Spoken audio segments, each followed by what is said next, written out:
Hello, everybody. Hi, how are y'all? Good, that is awesome to hear. As she said, I'm Elaina McCoulskey. I'm Miss San Antonio with the Miss America organization. Just a few housekeeping things before we begin, if I know how PowerPoints work. There we go. I do cover some pretty heavy topics during this conversation. I think it's important that I let y'all know that that is coming. If at any point you get overwhelmed or triggered by anything that I say, please, please, please feel free to step out, take a break, go get some water, go to the bathroom, anything. Also, if it's just too much at this time, this will be on YouTube, which you can go back and see it at your own discretion. Okay, you will not offend me if you need to walk out. I completely understand. Just please take care of yourselves during this. So a little bit about me is I am a senior at Liberty University. I study psychometrics, which is the testing and diagnosing of various mental disorders. My plan is to work in the criminal justice system, determining if people are suitable to stand trial or if they are accurately claiming insanity. I currently work in an emergency room as a psych sitter. So my job is to sit with people who come in for psychiatric treatment and make sure that they're safe, make sure that they are getting the help that they need, and basically be their advocate. Make sure that they are getting food, getting water, showers, whatever they need. I am their personal helper during that time. And I created Talk Through the Taboo because mental health is very important to me. I was diagnosed with my first mental disorder at 14, but I began showing symptoms at only 4, which is incredibly young. Mental health has been a part of my entire life. My family has mental health. My friends have mental illness. So it became very important to me to be an advocate for people so that anyone could have a voice. When I was growing up, it was very stigmatized to talk about mental health. People constantly said, don't talk about it, don't tell people, you'll never get a job if you have mental illness.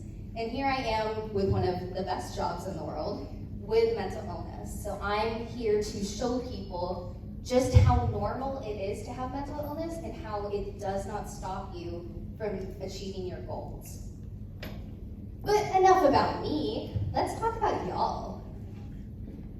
Adolescence, it's not a fun time at all. And people don't tend to realize that y'all are going through a lot of the same things as each other. People think, oh, this is so hard on me, and they don't realize that everybody else is going through the same thing. One thing that y'all go through is bullying. You hear about it all the time. People don't really talk about it in detail. 27.6% of students grades 6 through 8 report bullying. And that's just what's reported. Think about how many people don't report it. And I have often heard people say that bullying is a rite of passage, that you should just get over it, that everybody gets bullied, but people don't think about the long-term effects of bullying. I can tell you, I was bullied as a kid, and I was told to get over it. Sure, in elementary school, I could get over that, being called duty head and loser. I mean, that's easy. But when I was in middle school, I was suddenly, instead of being called funny playground names, I was called fat and worthless. And I was told that nobody wanted me around. And those stick with you. They don't go away. They stick with you for the rest of your life. I'm 20 now. I haven't been bullied in, 7 years, but those comments still stick with me. And people don't realize that words do hurt. We hear the saying, sticks and stones may break my bones, but words will never hurt me. That's not quite true. Same with burnout. This is the Young Women's Leadership Academy. You guys are the smartest kids in all of San Antonio. And that means you are held to the highest esteem. Of course you're gonna face burnout. We have 31% of teens reporting feeling overwhelmed and 30% of teens feeling sad or depressed due to stress. That is nearly a third of teenagers are saying that they are overwhelmed and burned out. That's a lot. And I personally think that schools aren't doing enough to help their students deal with burnout. We want our students to be the best. We want you guys to succeed in life. But what are we doing to help you guys so that you're not a 20-year-old who doesn't want to work anymore because you've worked your entire childhood? And how do we turn you into a 20-year-old who wants to work harder because you were successful and you kept going? Another thing is puberty. Y'all. Puberty sucks, right? Right? It's horrible. Ugh, don't even get me started. But think about it, your body is changing. You're going through so many changes. Suddenly everything hurts and you smell and everybody just feels weird in their own body. And then you're dealing with these inner turmoils of puberty. And then online, you're seeing grown-ups playing teenagers. And you're seeing people on Instagram who look beautiful all of the time. And you are quite literally comparing your behind the scenes to people's highlight reels. What does that do to your own mental health? To constantly see people be perfect and think, well, I'm not that. So what can I do? 36% of adolescents stated they would do whatever it took to look good.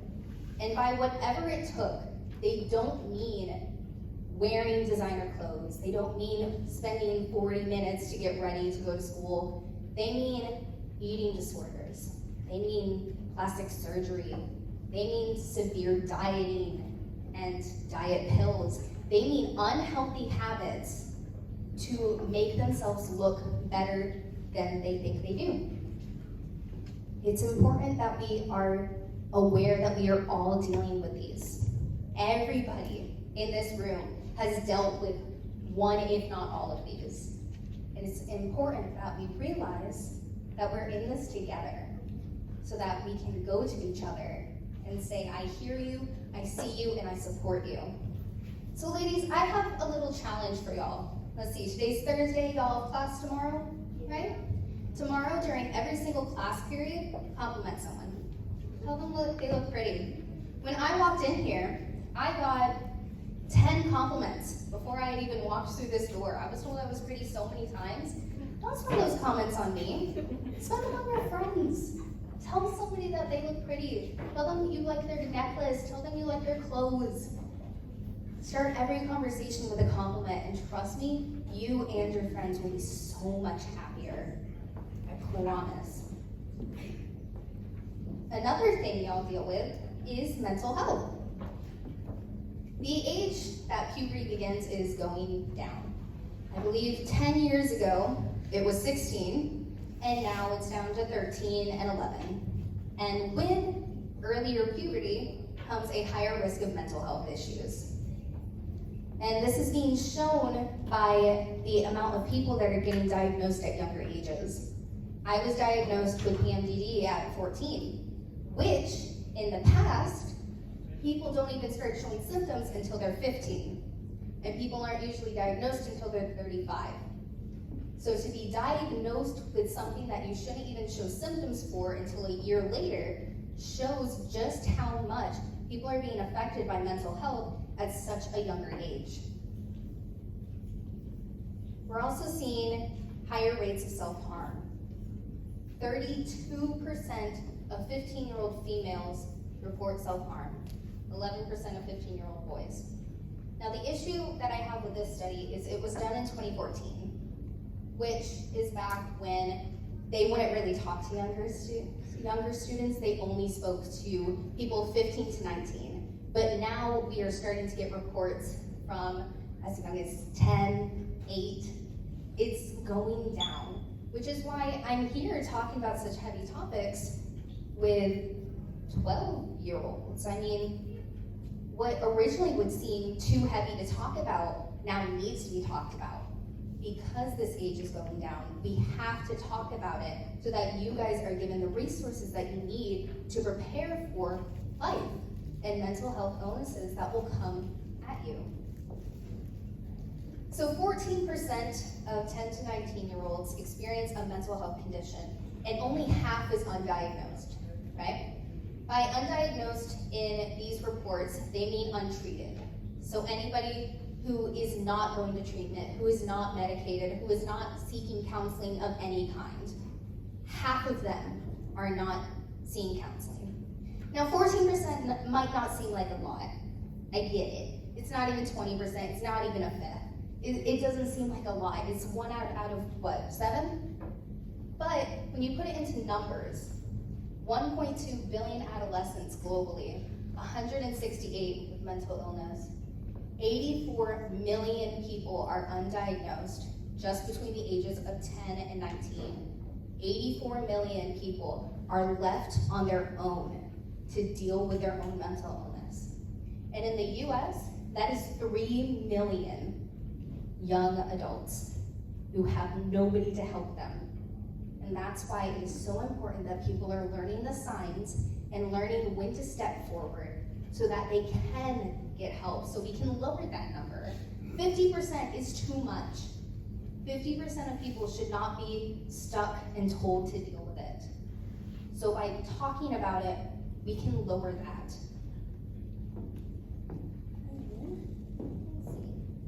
Here we go. Same with suicide. We are also seeing the rate of suicide going higher in younger individuals.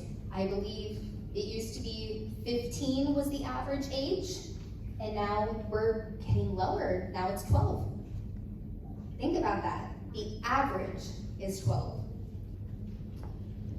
It's the third leading cause of death in children 10 to 14, and the second leading cause of death in children 15 to 19. So suicide is deadlier than every single disease that a young child could get. For the 10 to 14-year-olds, the only disease that is deadlier is cancer. That's it. And after that, nothing. The only thing that goes against these numbers are accidental deaths. Only accidents are deadlier than suicide.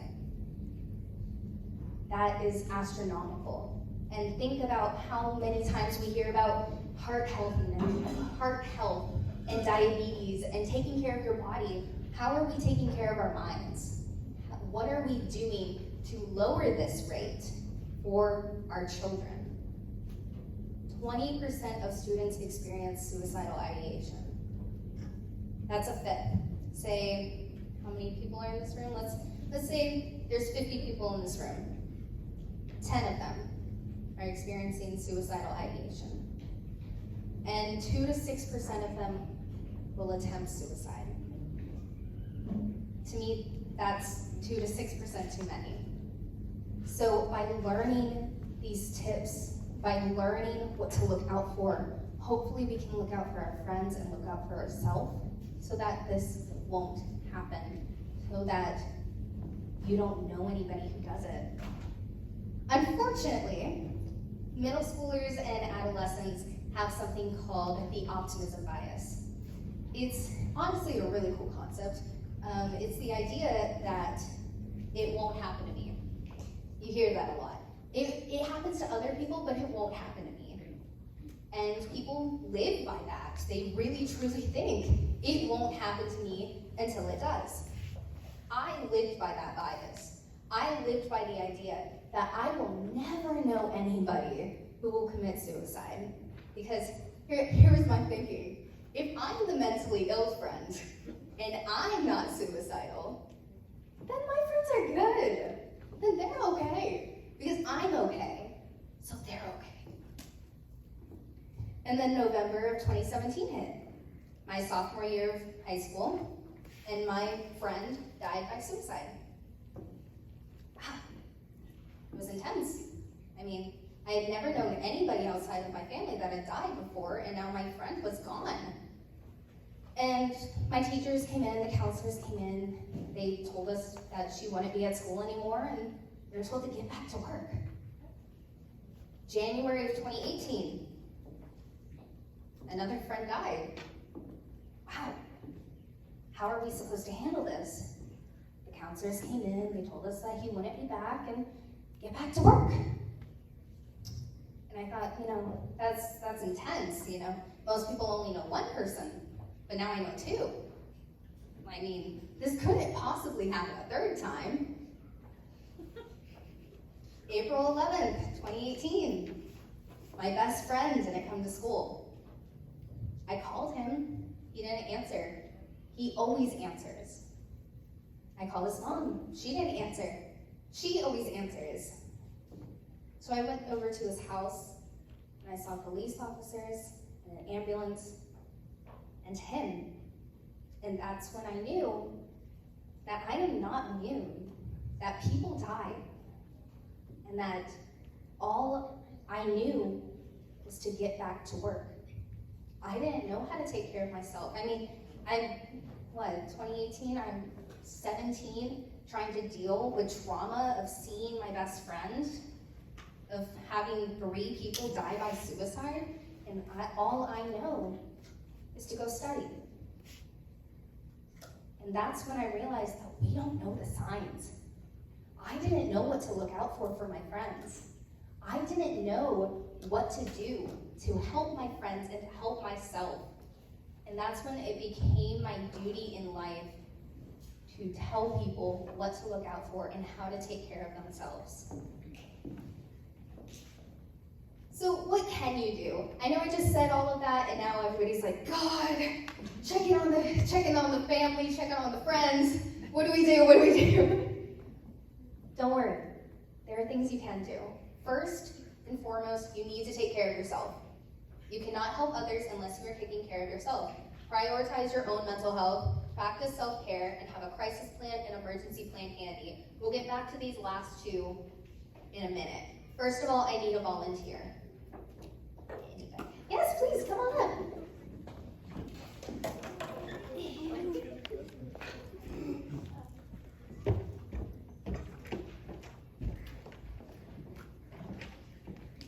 Here, come on over here. Can we get a round of applause, please? Thank you. What's your name? Jolene. Hi, Jolene. Thank you for coming up here. It's very, very simple. Take the ball. Here, I'll hold this for you. And you are going to throw it from one hand to the other 5 times. That's it.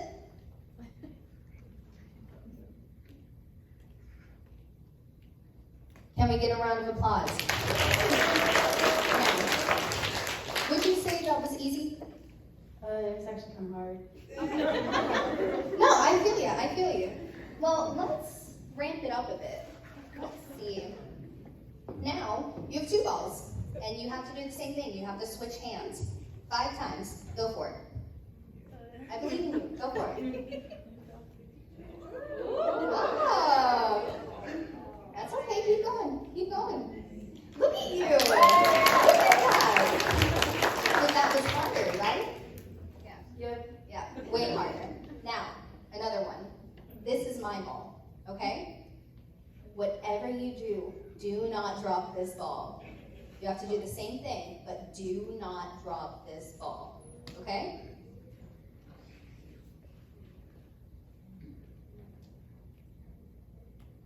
No, it's okay. But, did you notice you were more focused on that than this one? Was it even harder to do? Not really. I was trying to not focus on that, so I could focus on both of them. Yeah? Did it work? Not really. Yeah. Thank you so much. I'll tell you why we did that in a second. Here, this is for you. Thank you so much for your hard work. No problem. Thank you guys so much for playing. So we see, moving one ball from one hand to the other. It's okay. It's not terribly hard, but it's not easy. Doing it with 2 balls is even harder. And doing it when you're focused specifically on one ball is even more harder. So when you're focused on other people's mental health over yourself, it's gonna get hard, especially when you're not practiced or trained in it. And when you're specifically focusing on yours, you're gonna mess up. This is where we get into what you can do for your friends and family. Know the signs of suicidal ideation. We'll get back to that. Tell a trusted adult, teacher, counselor, parent, anybody, and do not keep it a secret. I cannot express that enough. Do not keep it a secret. So many times I hear people say, I didn't say anything because I didn't want it to get worse. It's worse by keeping it a secret. The best thing that you can do for your friend is telling somebody who is trained to help them. Don't take it on yourself, because you are not a mental health professional. You are not responsible for your friend's emotional and psychological needs. Now, I'm not saying don't be a friend. I'm not saying don't listen to them and tell them to go somewhere else. I'm saying that you are not trained to give advice. You are not trained to be a counselor. It's not healthy for you, and it's not healthy for the individual. So by doing that, and really, you're only hurting yourself and others. This time I need 2 volunteers. Okay, yes. And let's see, you put your hand up first. Okay, come on up. I'm a visual learner, which is why we're doing this, so. Okay. Hello, welcome. Welcome to the stage. Here, take a ball. Take a ball. So, what's your name? Star. Alexis? Perfect. Now, for right now, we're not going to need you. Your job is going to be picking up the ball as it goes, and then you'll come into this, okay? Star, you have one job. You're going to stand over here, and we're going to play a little game. You're going to get a prize if I catch the ball, okay? Go for it.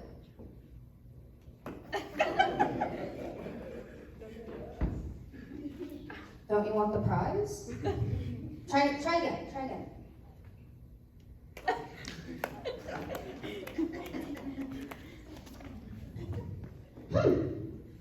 So, you only get the prize if I catch the ball. So why am I not catching the ball? Because you don't control me. You can give people advice as much as you want, but you cannot force them to take it. Yes? Thank you so much. Okay, your job is done. Thank you. And now for you. Hello. And now, thank you for holding the ball. Is it okay if I touch you one more time? Okay. Easy as this. I'm going to give you this ball.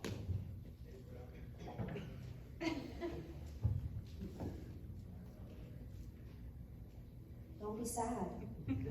Be happy. Just be happy. For me. For me? Be happy? I'm still holding this ball. I can give as much advice as I want, but if I don't know how to hand over a ball, it's not going to get handed over. But a mental health professional knows how to hand it over. Don't try to be a mental health professional if you are not a mental health professional. It's as easy as that. Sure, I can come over and say, hey, I'm your friend. I want to be here for you. I want to do whatever I can to hear you. Okay? But I cannot come over here and tell her what to do. It's easy as that. Thank you so much.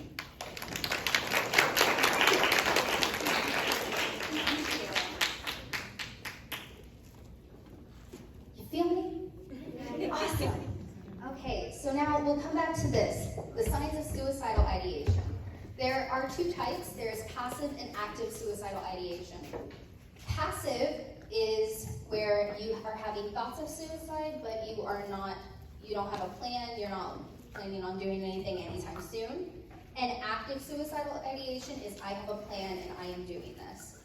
It is important to know the difference because it gives you the difference of time.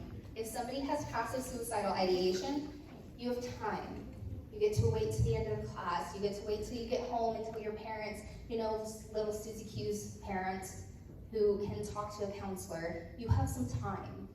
And plus, passive suicidal ideation can be other mental disorders as well. Active suicidal ideation, you do not have time. It is go. You need to get out of class, you need to go to the counselor, you need to tell them, because if little Susie Q goes home, you do not know if they are safe. So that is the difference. By knowing these symptoms by knowing the difference could be the difference between life and death. So let's get into what the passive suicidal ideation signs are. These are also signs of different mental disorders, okay? Changes in sleeping and eating habits. I know for me, I have depression and anxiety. I go one of two ways. I either eat way too much of what I should not be eating, or I don't eat at all. Same with sleeping. I sleep 20 hours a day, or I sleep 0. So keeping a eye out for that is important. Loss of interest in usual activities.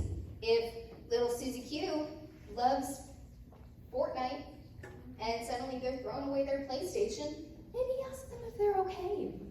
Withdrawal from friends and family, same thing. Acting out behaviors such as running away. If little Susie Q never yells and says they're yes ma'ams, no ma'ams, mine's their P's and Q's, and suddenly they're causing fights in the hallway, or running away from the house, or talking back to the teacher, maybe bring it up. Alcohol and drug use. This is not just a sign of suicidal ideation, this could also be a sign of other things. Always bring it up. Because especially at your age, where you are younger, alcohol and drug use can permanently change your course in life. Always bring it up. And no, vaping is not cool. Neglecting one's personal appearance. I don't mean showing up to school in Prada and with 20 pounds of makeup on. I mean if somebody's not showering, if they're not brushing their teeth, they're not brushing their hair, they're just completely not caring, it's time to ask them if they're okay. Unnecessary risk-taking. Same thing. If they are acting out of character, bring it up. Obsession with death and dying. I feel like that one's a self-explanatory. Yeah? Physical complaints that are linked to emotional distress. People don't realize just how physical mental health is and how much it affects you. I mean, think about it. I think we all know what IBS is. Very common complaint with anxiety. I'll tell you with me, I have PTSD. When I went through my traumatic event, I gained a heart condition the week later. I gained SVT from it. So that's an intense situation. That's a very rare situation. But it's to show that it is very physical to have mental illness. And by having these sudden onset physical complaints, you should talk to a doctor about it, about whether it is mental or physical. Loss of interest in school and schoolwork, feeling bored, problems focusing. If you're just not in it anymore, talk to someone. Feeling they want to die, also pretty self-explanatory. And lack of response to praise. That's a big one. If somebody is not taking any compliments, if they're just going, yeah, right, that's a sign of image issues, of lack of self-confidence, that sort of stuff. Bring it up to somebody. Now, these are the important symptoms to know. Active suicidal ideation. These are, you need to talk to somebody right now. Stating they are going to commit suicide. It seems self-explanatory. It's not. So, for my older people here, it is a common thing for us Gen Zers to joke about it. I see it on TikTok, I see y'all. And so, they drop something and they go, oh, I'm gonna kill myself. They do it all the time. My answer to that is, if you are going to make those jokes, you have to be aware that freedom of speech does not equate to freedom from consequences. And if you are going to make those jokes, then you have to be ready and accepting of the fact that there are people that care enough to take them seriously. Giving verbal hints, saying stuff like, oh, when I'm gone, oh, that won't be a problem anymore. That sort of stuff, look out for. Giving away possessions. Now, I'm not saying freak out with every single gift you're given, but if they're giving away stuff that really means a lot to them, now is the time to ask them if they're okay. My best friend, the day before he died, he gave me a lily. He loved gardening. He loved them so much. And lilies were his favorite. I don't know why it went one in one ear, out the other, but he loved lilies. And The day before, he gave me a lily and said that it was the most beautiful lily he had in his garden. And I was like, now why would you do that? Why would you pick a pretty lily? Because then it's not gonna grow, it's just gonna die. And that's when I realized that he was giving me his favorite possession. He was giving me what he felt was the most important thing to him. Giving away possessions. Notice it. Become suddenly cheerful after a long bout of depression. It seems counterintuitive. Why would we suddenly worry if they're happy? Because of the keyword suddenly. I have depression. I go through it. I can tell you, it is not a sudden one day you're happy. It is a long and hard journey. But if they are suddenly happy, it's because they're looking forward to something. And that is when you need to ask them, more than ever, are you okay? They express weird thoughts. It's vague for a reason. It's just if they are suddenly acting very out of character, like extremely out of character, mention something. And very self-explanatory, writing suicide notes. They are writing those notes, it is for a reason, and those are the notes you need to be bringing to your counselor to say, my friend is doing this.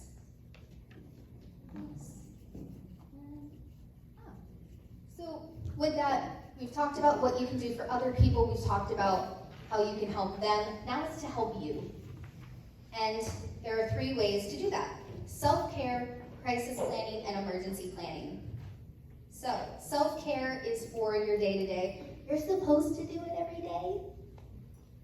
It's kind of hard to do it every day, so I have my plan specifically for when I'm having a bad day. Now, you all got packets. Yes. If you don't have a packet, please get one. And I have an example of what the packet, how you should fill it out. No 2 plans should look alike, because this is specifically for you and your mental health needs. So mine, I have PTSD, depression, anxiety. So mine is around panic attacks, depressive episodes, that sort of stuff. So the first thing that I have are grounding exercises for when I am having a panic attack, for when I'm having a flashback, for when I need to ground myself in reality. I have the 5, 4, 3, 2, 1 senses. One of my favorite things to do. You say 5 things that you can see, 4 things you can feel, 3 things you can hear, 2 things that you can smell, and 1 thing you can taste. Fills up like 3 minutes of your time, just gets you focused on that instead of what you're thinking. Anchoring phrases, also wonderful for flashbacks. Saying, my name is Elaina, I'm 20 years old, I'm at the Young Women's Leadership Academy, it's Thursday. Just anything to really keep me grounded in what is happening. Tensing. Now this is not like a grounding exercise that people teach you. This is just what works for me. When I'm having a panic attack, I get tingly. My whole body goes numb. So if I tense for 5 seconds and then let go, it helps. And I repeat it as much as necessary. Like I said, that one's not a vetted thing. That's just me. The 4, 7, 8 breathing. Breathe in for 4 seconds, hold it for 7, let go for 8. And if I'm having a really bad panic attack, I move on to the 4, 4, 4, which breathe in for 4, hold for 4, let out for 4. These are the grounding exercises I always start self-care with, right? Then we move on to let's get moving. So when I'm dealing with depression and don't want to get out of bed, I can't really force myself. These are activities that I can do that just don't seem like too much effort to do. So dancing, I love to dance. I will sit there and teach myself a new dance. Or go for a walk around the house. There's a reason it says for around the house. So sometimes the idea of walking outside is just too much. Because then you have to get dressed, and you have to put on shoes, and you have to look like semi-decent, then you have to go somewhere, and then you have to walk back. Sometimes that's just too much to deal with. So, how about I walk to the kitchen, then I'll walk back. Okay, well that wasn't that hard. I'll walk to my parents' bedroom, and I'll walk back. Okay, well how about I just walk through the entire house? Look, I just walked for 15 minutes, and it felt like nothing. Same with stretching for 2 minutes. If I really just can't get out of bed, it's too much for me, I can't do it, I can stretch. Easy as that, don't have to stand up, don't have to do anything, I can just stretch right there. Then on the flip side, I have things to do. With anxiety, I struggle with something called executive dysfunction, which is the idea that if I can't do it perfectly, it's not getting done. So when it comes to like cleaning my room, if I can't deep clean the floors, I can't organize the entire thing, I can't have it like color coded, then I'm not doing it. So this takes the pressure off of me. I can do 1 load of laundry instead of 7. I can change the sheets instead of washing it and changing the bedding. I can take out the trash to the kitchen instead of deep cleaning my entire room. So that just takes the pressure off of me. And then when my anxiety is acting up, when I just have to go, I have to work, I have to keep going, I can take a break. I can watch an episode of a show or take a 15-minute nap, or I can take a bubble bath. Anything to just take a break to calm my brain down so that I can get back to work in an efficient manner. There we go. Then what now? This is just more, I've calmed myself down. What do I do now? First and foremost, drink a glass of water. Hydration is so important. In fact, lead by example, Do that. I take note of any triggers. What caused me to need my self-care plan today? Reach out to my friends and family. It was always so nice to talk to people. And then for me specifically, because I am forgetful, I make sure I'm taking my meds. When's the last time I took it? Okay, did I miss a dose? If I didn't, something to bring up to my doctor. Safety foods. Like I said earlier, with my mental disorders, I either eat way too much or I don't eat enough. So these are foods that are easy to make that I can just go to when I am so overwhelmed. I can just pick something. And you'll notice that number 1 is water. Drink water. And then this is just a nice little reminder that self-care does not make you weak. Self-care helps you be healthy and happy, and to not look down on yourself because you need to do self-care. Please do not put that pressure on yourself of saying, I don't need it yet. Just do it. Now we move into crisis planning. Crisis planning is typically used for people who struggle with self-harm or suicidal ideations. It can also be used, in my case, I use it for my panic attacks because sometimes I will hyperventilate to the point of needing medical intervention. It can be used for anything that you need, and this is a way to keep you out of the hospital. So for mine, like I said, is for anxiety. So this will change every single time. It's what you were feeling at that time. So say during a panic attack, I'm frustrated that it's happening. I'm overwhelmed by my surroundings and I feel helpless with what I am going through.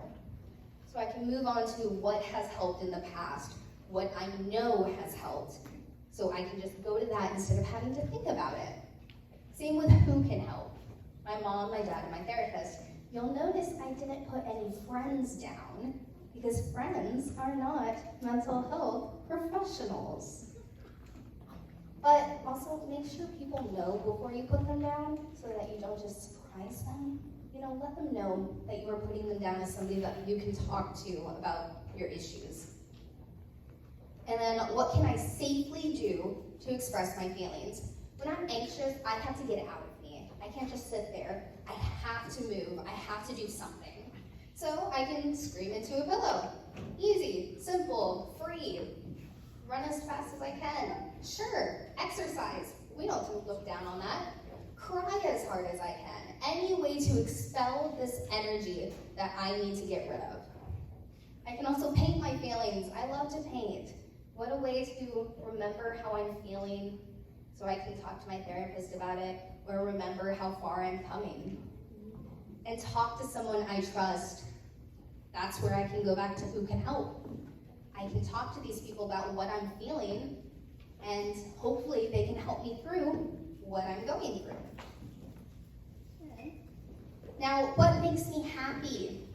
These are things that I can point to when I'm drained, I need a distraction. Dad jokes, I love them. They're wonderful. They're the best thing in the world. Animals, oh, I love animals. I've been watching this TikTok channel about ducks. There's just ducks, I was looking at it earlier. And back to dancing, I love to dance. And that's a way to expel what I'm feeling easily. And then this will also change every single time. What feels safe right now? Because sometimes you don't want to do your other activities. So you can just you can think about what of your activities feel safe. And then at the end of the day, if these things are not helping, if you feel that you are a danger to yourself or others, if you feel like you cannot get your feelings under control, it is time to move to your emergency plan and use your emergency resources. So this is where you have your emergency contacts. Again, make sure that they know your emergency contacts. And you have to call an emergency contact, use an emergency resource, have this plan ready, and if necessary, call 911. I work in an ER. People are worried about bothering us. Trust me, I would much rather have you come in as a preventative measure than be called in because you attempted.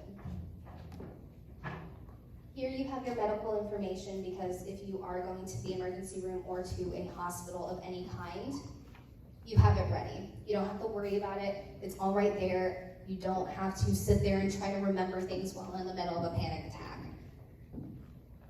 And then at the bottom, we have emergency resources that you can use. We have the suicide prevention line. You can call 988 for that number, and then there's the Spanish number as well. The crisis text line.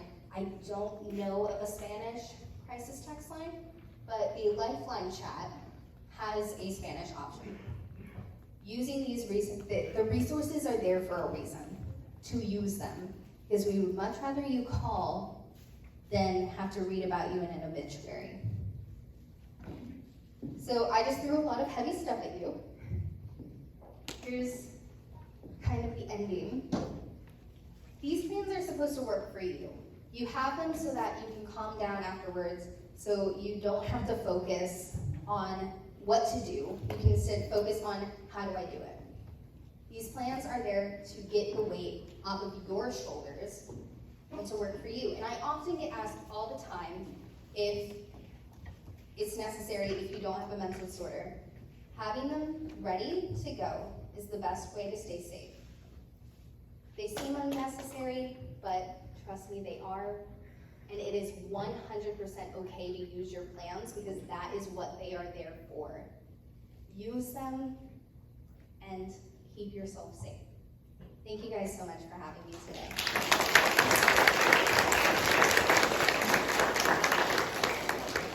Thank you for such a wonderful presentation. Thank you for having us. Can we give her another round of applause, please? And as a thank you for being here, we are going to have a raffle.